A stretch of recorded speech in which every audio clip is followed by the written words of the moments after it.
පුරුෂ භාෂයේ සෑහෙන ඉන්න නිසා විශේෂයෙන් මේකේ ඇයටයි ප්‍රොස්ටේට් එන්ලාර්ජ්මන්ට් කියලා එකක් තියෙනවා. පුරස්ති ග්‍රන්ථිය ඉදිමීමේ රෝගය බොහෝ දෙනෙක්ට තියෙනවා.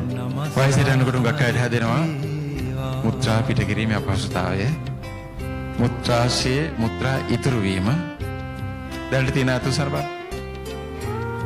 අද හොඳයි ලෙඩ වෙයිලා නැහැ. තුන්දෙනා ඇවිල්ලා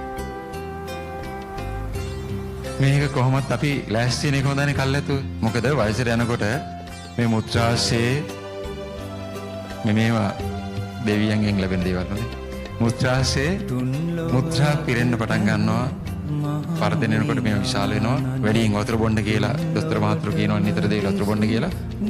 බීලා දැන් මේක බැලුම් බෝල වගේ ඇදෙනවා. ඇදිලා වැඩි වුණාම කාලයක් යනකොට ආපහු අර ගන්නට ඇකිලෙන්නේ නැහැ. මගින් නවතිනවා. අයි මේක දැන් රැලි ගිහිලා ඇදිලානේ තියෙන්නේ. වයසට යනකොට ඕක වෙනවා.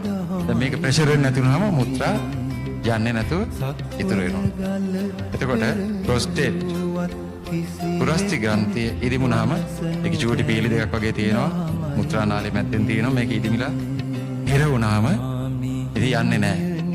යන්නේ නැති ඒ මණ්ඩි ටික ඉතුරු වුණාම ඕකෙන් ගෑස් එකක් හැදෙනවා. ඒක වකුගඩු වලට හානි කරනවා. ඒ ගෑස් එක මොළට ගිහලා ඔළුවේ කැක්කුම් ඇති වෙනවා. අපේ වෛද්‍යතුමා මෙතන ඉන්නවා. මට වැඩි දැනුව තියෙනවා මම කියන එක සුදුසුත් නැහැ. එතුමලා ඉන්නකොට නමුත් මම දන්න ටික කියනවා. මේක අවම කරගන්නට මේකෙන් මිදෙන්න ක්‍රමයකුයි මම මේ කියන්නේ. මුත්‍රා කරලා ඉවරයි. දැන් ඔබ සෑහීමකටපත් වෙනවා. ඉවරයි කියලා නේ කියන්නේ.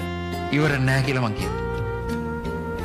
මැද ඇඟිල්ල අරගෙන අපි කියන්නේ මෙතන මේ ඔකට සිංහලෙන් කියන්නේ තෙපරන්ද. මං දන්නේ නැහැ. භාෂාව වයියකුර වගේ තියෙනව නේද මෙතන ලිංගේන්ද්‍රිය බුද්ධ මාර්ගයේ අතර තැන.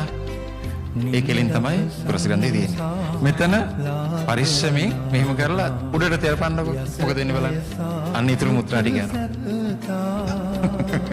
ඉවරයි වැඩේ. කරලා ඉවරයි කිව්වට මේක මෙතෙක් කිසිම පොතකින් හෝ කිසිම දෙයකින් කිසිම තැනකින් කිසිවෙක් අහලා දැකලා නැති ඉතින් මම දන්නවා. මොකද මට මෑතකදී ලැබිච්ච දෙයක්. අහලා තිබ්බද? නෑ.